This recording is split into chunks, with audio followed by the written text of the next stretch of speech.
So thank you, Sahil, for the introduction. Now I'm going to start this talk by just very quickly going through a couple of graphs and some letters that we might all be familiar with. So often when we talk about technical knowledge, we look at this sort of breadth of knowledge and depth of knowledge or expertise. And when we all start our careers, maybe as a junior engineer or just starting out, we're always just this little dot. So this is sort of our first project, our first programming language that we're familiar with. As we move up, maybe as we get into the senior or sort of StaffPlus role, we often hear of a T-shaped engineer where you have really deep knowledge in one particular area, but maybe some other knowledge in a few others. Even recently, I've heard of M-shaped engineers, which was new to me, but I think we're all somewhere on this different journey. You know, some of us sort of a sideways S or just sort of other things in this way. And normally, when I've heard it, these normally refer to purely technical skills. How many programming languages do you know? How many stacks have you worked with? How many different projects, etc.? But actually, as I've gone through my career and sort of growing into my StaffPlus role, I also think that the concepts can be applied to technical leadership too. So if I take a look at my career, sort of Sahil mentioned, so this was me a couple of years ago. So most of my career was spent in actually Android engineering. So I had this very deep knowledge there. I had a bit of knowledge in iOS, a bit of knowledge in web, but I started to get involved in a little bit of data engineering. I started losing some of my Android knowledge, which was a little sad, but I just wasn't keeping as up to date as I was. But it was actually at my current company when they asked me to start leading a project in this data space.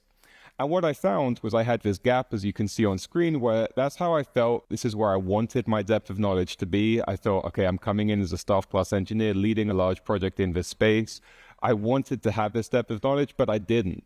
And what I'm going to talk through today are some tips that really helped me, not just on this, but also moving into different areas to kind of help scale this technical leadership, moving into an unfamiliar area. And so hopefully some of those will stick with you as well. I will say these are taken from lots of great resources that have really helped me in the past, previous StaffPlus talks, lead dev talks and content, but hopefully they'll be repackaged in a way which will be useful. So one of the things I want to start with, and it may sound quite obvious, but I think it's hard to miss, is actually speaking to the engineers first. One thing I always try and remember is that I do have engineer in my job title. I think most of us here do as well. And when you're moving on to a project, it can be very easy to start trying to speak to directors, product managers, people that, you think are the key stakeholders in the project. But actually the engineers are the ones on the ground who are doing the work, and they're the ones that's most important to talk to. I think Joy mentioned yesterday about trying to avoid, I think she termed it a sort of poop and swoop approach, which I thought was a great way of calling it. And that's what you want as well. If you were brought onto a project, when you were brought onto a project, it's because it was hard. If it wasn't a hard project, the engineers that are already there would be able to solve it. So actually speak to them to understand the challenges that they're facing and how you can try and state a solution into this. And one of the ways that I've also found has really helped is asking these sort of very obvious questions. So what would happen if we do X, for example? I can give a couple of examples of when this really helped me. First of all, I remember when moving into this, I was asking how a particular pipeline, how a particular system worked. And I was just sent back all of this documentation, which didn't really make much sense to me. I need to send them Rita's talk from yesterday on making the complex simple, but it was really hard for me to understand. And so instead I flipped it and I just turned around and I said, okay, well, what's actually going to happen if I turn off this system tomorrow?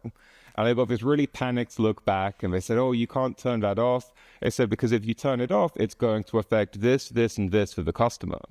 And that was instantly a much better answer that really helped me go, okay, now I can see exactly how this fits into the system. And so that's one piece of advice that I'd give. And it can also help when you're trying to make these connections. For example, I pay attention to sort of industry knowledge and wider reading, and I'd seen that certain companies were doing certain data projects in a certain way. And so I just asked internally, not with a view of biasing decisions, but I just asked, what's stopping us from doing things this way?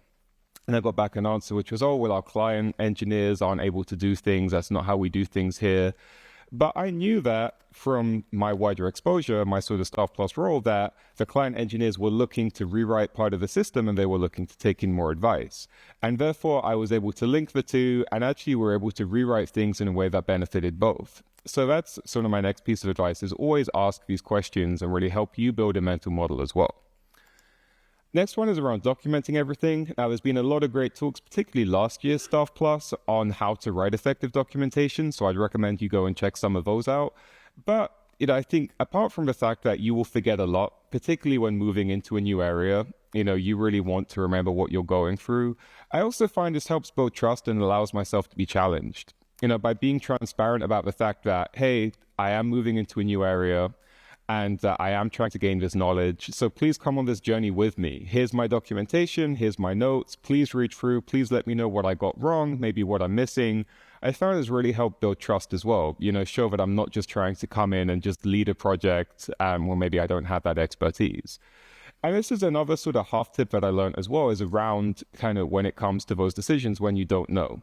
I was in a lot of meetings, particularly at the beginning, where I'd be asked by someone, hey, Michael, what do you think? And I didn't have a good answer. And you're always stuck in that trap between, do you answer, I don't know, or do you say, kind of bluff an answer that will probably come back to haunt you later on?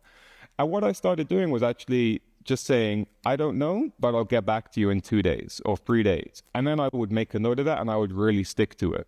So I would go off, put together a decision document, put together my notes and my thoughts, get some input on it. And then I would make sure every single time I would actually go back to the people in that meeting and say, here you go, here's what I've come up with. And at first, I think this kind of caught a few people by surprise because they weren't used to that way of working. But the more I did this, the more trust that I would build. And it really helped me buy myself this time, get input on these decisions, and also sometimes slow things down, because I think sometimes it's really easy to rush into decisions. And on sort of the subject of decisions, a couple more tips that I have. So just be very careful with how you bias the new or old area. Now, this is very tricky. It's still a journey that I'm on. And I think it's something where you just have to try and keep yourself accountable, have sort of regular project check-ins, because it's very easy. For example, in my case, I remember when I first joined, I started thinking, okay, well, I know my client engineering background, so I'm going to use the knowledge I have from there, bring it into the data space. Kind of realized that actually this wasn't the best approach because I was now working with a data team, and I then ended up going too far the other way, going, okay, I'm now going to go all in on the data world and sort of what they're saying and losing touch of the client. So just keep yourself accountable. And one of the ways you can do this as well is through bringing in your connections. One thing that really stuck with me when moving on to this project is I was told quite clearly, hey, Michael, your value is not just your direct expertise. That really stuck with me, and I think it goes for everybody in this room. Good systems are not built in isolation. They're built by people, and as all of us have gone on that StaffPlus journey, we've all bought connections, and we have people that we can talk to. I know this is particularly tricky if you're moving into a new space or a new company, but even just looking around you today, there's a huge room of people here that you can talk to, the communities that Sahil mentioned. And I think one of our strengths as StaffPlus engineers is being able to frame problems and questions in the right way. And so don't be afraid to reach out and try and get those answers. Don't try and do it all on your own. Also be aware of sort of how the micro decisions build up over time. I think we've all seen these graphs on sort of exponential growth where suddenly, even if you have a 0.1% change or sort of bias over time, this really goes up. And again, this sort of goes back to keeping yourself accountable, having regular check-ins. I schedule sort of a monthly check-in just for myself. Sometimes it's just me. Sometimes I ask others or sort of a project stakeholders. And I have a very clear project brief where I can just check back to that to make sure I'm not on this sort of doomed course of action. And one of the ways I also find that helps with this, sort of my last point on decision-making, is bias towards reversible decisions. Another piece of advice that really stuck with me was thinking of decisions like a gate. There's always times where you have a decision and you really can't pick between them, particularly if you're in a new area. But if you have two forks in the road and one has a gate that you can walk back through and one has a door that's going to slam shut behind you, go with the gate. This way, you will get things wrong. Everybody gets things wrong, but you can reverse that decision and come back to it. So that's also sort of in a tie-break situation, one thing I'd say. If I put these all together, I sort of ended up with this sort of mini mental diagram. That's me with sort of a happy face in the top corner when moving into these new areas. As I've said, has sort of really helped me think through my thought process. And to end, I just wanted to end on sort of one graph that maybe makes sense, maybe didn't, but I was trying to think of letters, how we could say, bringing this back to the start, we have this concept of T-shaped, S-shaped, M-shaped engineers. And what I like to think of myself as I'm sort of moving, even as Sahel said, moving into new areas now, is having sort of this comb-shaped engineer. So, my hope is that for all of us, as we progress in our roles, we're able to move into these different areas, sort of show that depth of knowledge, even if you don't feel like you have it. But, you can go move into these new areas. So that's all I have. Thank you very much. And I will be around for questions in the speaker hours after. Thank you.